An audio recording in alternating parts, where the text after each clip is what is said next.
வணக்கம்ங்க. இன்றைக்கி நம்ம காப்பியாஸ் வில்லேஜ் கிச்சன் சேனலில் நாம் பார்க்க போகிறது 1 கப்பு பச்சரிசி மாவு. நீங்கள் கடையில் வாங்குகிற பச்சரிசி மாவாக இருந்தாலும் சரி, வீட்டில் இருக்கிற மாவாக இருந்தாலும் சரி, ரொம்ப மிருதுவான பிடி கொழுக்கட்டை ஒரு 10 நிமிஷத்தில் எப்படி செய்யலான்றது தான் நம்ம பார்க்க போகிறோம். Hello viewers, welcome to காப்பியாஸ் village kitchen. இது பாருங்கள், பச்சரிசி மாவு. இது ரேஷன் பச்சரிசி கழுவி காய வச்சு அரைச்சி ஜலிச்சு வச்சுருக்குறேங்க. இதையே நல்லா வறுத்து எடுத்து வச்சிட்டோன்னா, அதாவது நல்லா சூடு ஏற்றி எடுத்து வச்சிட்டோன்னா, பச்சை தண்ணி போட்டு பிசைஞ்சு இடியாப்பம் பிழிஞ்சிடலாம். அதை நான் ஒரு தனியாக வீடியோவே போட்டிருக்கிறேன். இப்போ இது வறுக்காத மாவு நான் எடுத்து வச்சுருக்கிறேன். இதில் 1 கப்பு மாவு அளவுக்கு எடுத்துக்கிறேன். மெஷரிங் கப்பால் 1 கப்பு மாவு. வானலியில் அதை சேர்த்து ரொம்ப லோ ஃப்ளேமில் தாங்க சூடு பண்ணணும். அதோடைய நிறம் மாறிடக்கூடாது. நம்ம அதை வறுத்துட்டு ஒரு 10-20 செகண்ட் அப்படி வறுத்துட்டு நம்ம தொட்டு பார்த்தோன்னா மாவு நல்ல ஒரு கொதித்தன்மை இருக்கும்.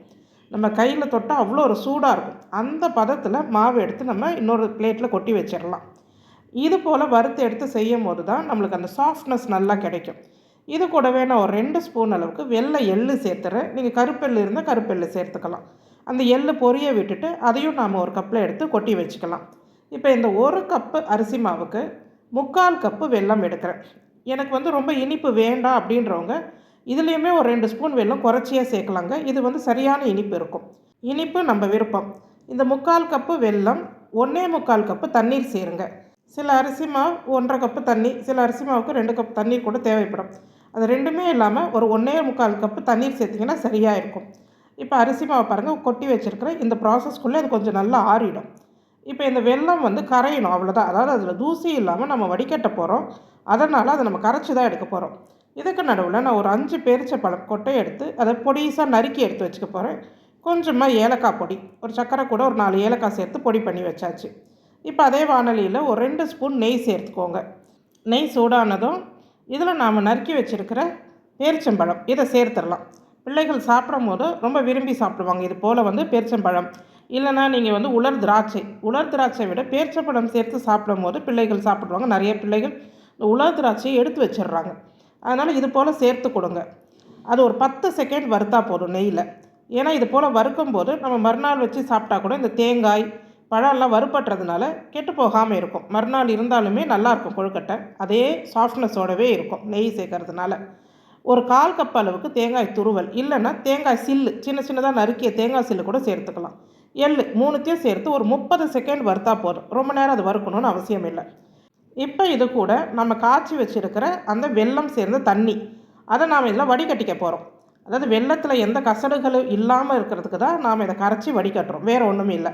இந்த வெல்லத்தில் எந்த ஒரு கசடும் இருக்காதுங்க. அதனாலும் நாம் வடிகட்டியாச்சு. இது ஒரு கொதி நிலைக்கு வரணும். இதில் ஒரு 2 கல் உப்பு போட்டுருங்க. ஒரு 1/2 ஸ்பூன் ஏலக்காய் பொடி சேர்த்துருங்க. சேர்த்து இந்த தண்ணி நல்லா கொதி வரட்டும்.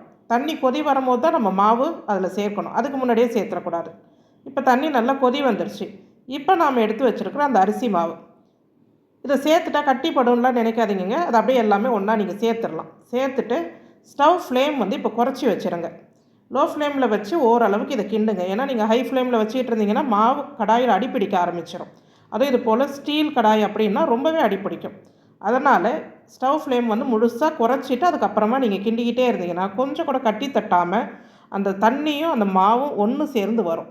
இப்போ பாருங்கள், அந்த தண்ணி எல்லாமே இழுத்து அந்த அரிசி மாவுக்கு மிகச்சரியாக இருந்தது இந்த 1.25 கப்பு தண்ணி அளவு. இப்போ நான் ஸ்டவ் அணைச்சிட்டேன். ஏன்னா எல்லா மாவும் ஒன்று சேர்ந்துருச்சு, தண்ணியும் இழுத்துருச்சு. இப்போ நான் ஸ்டவ் ஆஃப் பண்ணிவிட்டு தான் உங்களுக்கு கிண்டுறேன். பாருங்கள், அப்படியே நல்லா பைண்ட் ஆகி நல்லா ஒரு உருண்டை பதத்துக்கு நமக்கு மாவு வந்துருச்சு. பாருங்கள், அடுப்பை அணைச்சிட்டு தான் நான் இப்போ ஒரு 2 நிமிஷம் அதை கிண்டிகிட்ருக்கிறேன்.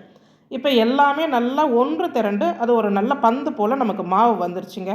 அவ்வளோதான். இப்போ நமக்கு கொழுக்கட்டை மாவு ரெடி ஆயிடுச்சு. நீங்கள் ஸ்டீமர் இல்லைனா இட்லி பானையில் தண்ணி கொதிக்க வச்சுருங்க. இந்த தண்ணி கொதி வர்றதுக்குள்ளே நாம் இந்த கொழுக்கட்டைகளை உருண்டை பிடிச்சி எடுத்துடலாம். என்ன தான் நாம் உருண்டையாக செய்யலாம், ஒரு சிலிண்ட்ரிக்கல் ஷேப்பில் செய்யலாம், நம்ம ஒரு ஓவல் ஷேப்பில் செய்யலாம். என்ன வடிவத்தில் செய்தாலும் நாம் விநாயகர் சதுர்த்தி அன்னைக்கு படைக்க போகிறது என்னவோ பிடி கொழுக்கட்டை தாங்க. அதனால் இது போல் கையில் நெய் தடவிட்டு இல்லைன்னா தண்ணி தொட்டுட்டு அதை எடுத்து நல்லா ஒரு ஓவல் ஷேப் கொண்டு வந்துட்டிங்கன்னா அதுக்கப்புறம் நம்மளுடைய அந்த 4 விரலை வச்சு ஒரு அழுத்தம் கொடுங்க. அதுதாங்க பிடி கொழுக்கட்டை. நாம் பண்டிகை அன்னைக்கு காரக்கொழுக்கட்டையெல்லாம் அதிகமாக நம்ம செய்கிறதில்ல. மற்ற நாளில் கூட நாம் அதை செய்து சாப்பிட்றோம்.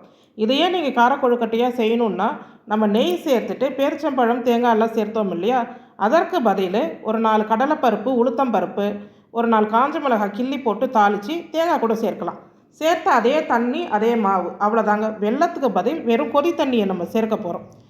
தண்ணி கொதிக்க விட்டுட்டு அதுக்கப்புறம் மாவு கிளற போகிறோம், அவ்வளோதான். அதையே நீங்கள் பிடிச்சி வச்சிங்கன்னா காரக்கொழுக்கட்டை ரெடி ஆகிடும் இதே அரிசி மாவில். இப்போ தண்ணி நல்லா கொதி வந்ததுக்கு அப்புறமா நீங்கள் வந்துட்டு இந்த தட்டு வச்சு வாழை இலை வச்சு கொழுக்கட்டைகளை எடுத்து வச்சிடலாம். இல்லைன்னா காட்டன் துணி, வாழை இலை இல்லைன்னா காட்டன் துணி வச்சுட்டு அது மேலே கொழுக்கட்டைகளை எடுத்து வைங்க. 8 நிமிஷம் வெந்தால் போதுங்க. 7-8 நிமிஷம் இது வெந்தால் போதும். ஏன்னா மாவு ஏற்கனவே நல்லா வெந்துருச்சு. ரொம்ப நேரம் இதை அவிக்கணும்னு அவசியம் இல்லை.